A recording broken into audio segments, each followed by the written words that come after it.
தமிழக வாக்காளர்களுக்கு சிறப்பு அறிவிப்பு. இந்த தேர்தல் படிவம் இருக்குல்ல, வாக்காளர் படிவம், கணக்கீட்டு படிவம், இத யாருடைய உதவியும் இல்லாமல் தன்னந்தனியாக 3 மணி நேரத்திற்குள் எந்த பிழையும் இல்லாமல் முழுமையாக பூர்த்தி செய்து கொடுப்பவருக்கு அமெரிக்கா ஐடி கம்பெனியில நிரந்தர பணி, மாசம் 4 லட்சம் ரூபாய் சம்பளம் கொடுக்கப்படும். அப்படி போக விருப்பம் இல்லைன்னா இந்திய தேர்தல் துறையில் உங்களுக்கு உயர்ந்த பதவி வழங்கப்படும்.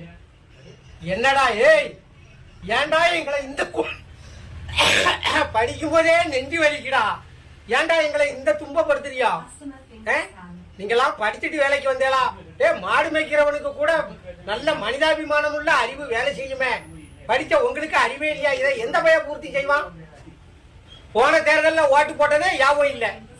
காலையில ஓட்டு போடும்போது கேட்பான், எந்த பள்ளிக்கூடத்துல போய் ஓட்டு போடணும் முடியுது. இந்த லட்சணத்துல மக்களை வச்சுக்கிட்டு என்னமோ அமெரிக்கா விஞ்ஞானி மாதிரி நாங்க இருக்கிற மாதிரியும் நீங்க இது எந்த பையனுக்கு புரியுது? வாக்காளர் எண்ணு, மயில அடையாள எண்ணு. உங்ககிட்டலாம் ஓட்டு போடுறத விட பேசாம இருக்கலாம். நீ இல்லைன்னா ஒரே அடியா அறிவிச்சிரு, தேர்தலே கிடையாது, மக்கள் ஓட்டு போட வராண்டாம்னு ஓப்பனா சொல்லிட வேண்டியதானே. நீங்களே இருந்துட்டு போங்கப்பா, அதிபர் ஆட்சி முறையை கொண்டு வாங்க. எதுக்கு ஓட்டுக்கு 2000 கொடுத்து கஷ்டப்படணும்?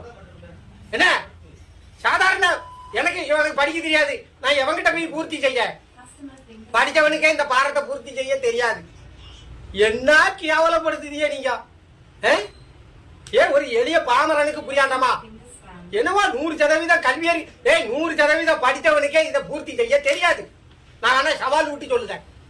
போன தடவை யாருக்கு ஓட்டு போட்டோம்னே தெரியாம வாக்காளர் பூரா பைத்தியம் முடிச்சு சுத்திக்கிட்டு இருக்கான். இந்த நிலைமையில நீங்க இப்படி ஒரு பாரத்தை கொடுத்து பூர்த்தி செய்ய சொன்னா எவன் பூர்த்தி செய்வான்? ஒரே அடியா தேர்தல் ரத்து இந்தியால அப்படின்னு அறிவிச்சுட்டு போங்கப்பா. எங்களுக்கு எவன் வந்தாலும் ஒண்ணுதான். நீங்க ராணுவ ஆட்சியை கொண்டு வந்தாலும் நாங்க உழைச்சுதான் சாப்பிடணும். பேசாம ராணுவ ஆட்சி கொண்டு வந்திருக்க, எதுக்கு போட்டுக்கிட்டு மாரடிச்சுக்கிட்டு இருக்கியா?